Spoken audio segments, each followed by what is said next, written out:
माझं नाव स्वप्नील निशिकांत कुलकर्णी. मी गेल्या गुरुवारी महाराजांकडे आलो होतो आशीर्वाद घेण्यासाठी. माझा पूजापाठाचा व्यवसाय व्यवस्थित चालत नव्हता, म्हणून मी महाराजांसाठी आशीर्वाद घेण्यासाठी आलो होतो. महाराजांनी सांगितले तुझं काम व्यवस्थित पार पडेल. मग नंतर काही दिवसांनी गणपतीच्या वेळेस मी पुण्याला गेलो होतो. त्यावेळेस तिथल्या सरपंचांनी सांगितलं की तुम्ही 4-5 दिवसांनी येऊन मला भेटा. भेटल्यानंतर तिथे गेल्यानंतर मीटिंग ठरली. ते म्हणले जासई गावामध्ये आम्हाला भटजी पाहिजे आहे. त्यानंतर तिथे गेल्यानंतर मीटिंग वगैरे सगळे झाले. नवी मुंबई दासई आहे का? ओके, हा बोला. तिथे गेल्यानंतर मीटिंग वगैरे सगळे झाले आणि त्यांनी सांगितले आहे 4 दिवसांनी येऊन तिथं राहण्यासाठी सांगितलं आहे त्यांनी. हा महाराजांचा आशीर्वादाच्या कृपेने हे सगळं. टाळ्याच्या गजरामध्ये स्वागत देवबाप्पाच आहे. हे पण देवबाप्पाच आहे. महाराष्ट्रामध्ये भारतामध्ये आपल्याकडे जवळजवळ मी त्या दिवशी लिस्ट चेक केली.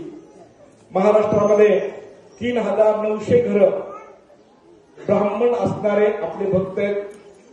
ऑन रेकॉर्ड ऑन पेपर बोलतो. काकांना मागच्या 4-5 वर्षापूर्वी मुलगा होता, आता 8 वर्षाचा आहे. हे महाराजांचे सर्व आशीर्वाद आहे. काकांना बाळ होत नव्हतं. कन्नड तालुक्यामध्ये आहे ते ब्राह्मण काका आहेत स्वतः. आणि ब्राह्मण काका असताना पण त्यांना बाळ होत नव्हतं. इथला आशीर्वाद घेतला आणि आशीर्वाद घेतल्यानंतर त्यांना मलकापूरच्या आशीर्वादाने बाळ झालं. ते आता 8 वर्षाचा आहे. आणि लग्न झाल्यानंतर किती वर्षांचं असतं? 25 वर्षांचं. लग्न झाल्यानंतर 25 वर्षांनी बाळ झालं होतं. हे देवबाप्पा आहेत स्वतः. कोण आहे? मोठ्याने बोला ना. हे पण देवबाप्पा आहेत. आपल्याकडं सगळेच लोक येतात. देवबाप्पा येतात, मुस्लिम समाजाचे येतात, ख्रिश्चन येतात, सर्व धर्मीय येतात. मी सगळ्या धर्माचा महाराज आहे. मी काही एकट्या धर्माचा नाही. सर्व धर्मीय मी आहे आणि तुम्ही सगळे फक्त माझे आहे. तुम्ही सगळे फक्त माझे आहे. एकाही भक्तांनी समजायचं नाही की महाराज आपले नाही. मी सगळ्याचाच आहे. तुम्ही माझे, मी तुमचा. पण श्रद्धेनं करा, नक्कीच तुम्हाला मी यश देणार आहे. जो बी कोणी येईल तो येताना जरी दुःखात आलेला असेल तरी तो जाताना आनंदात जाईल. हा माझा तुम्हाला आशीर्वाद.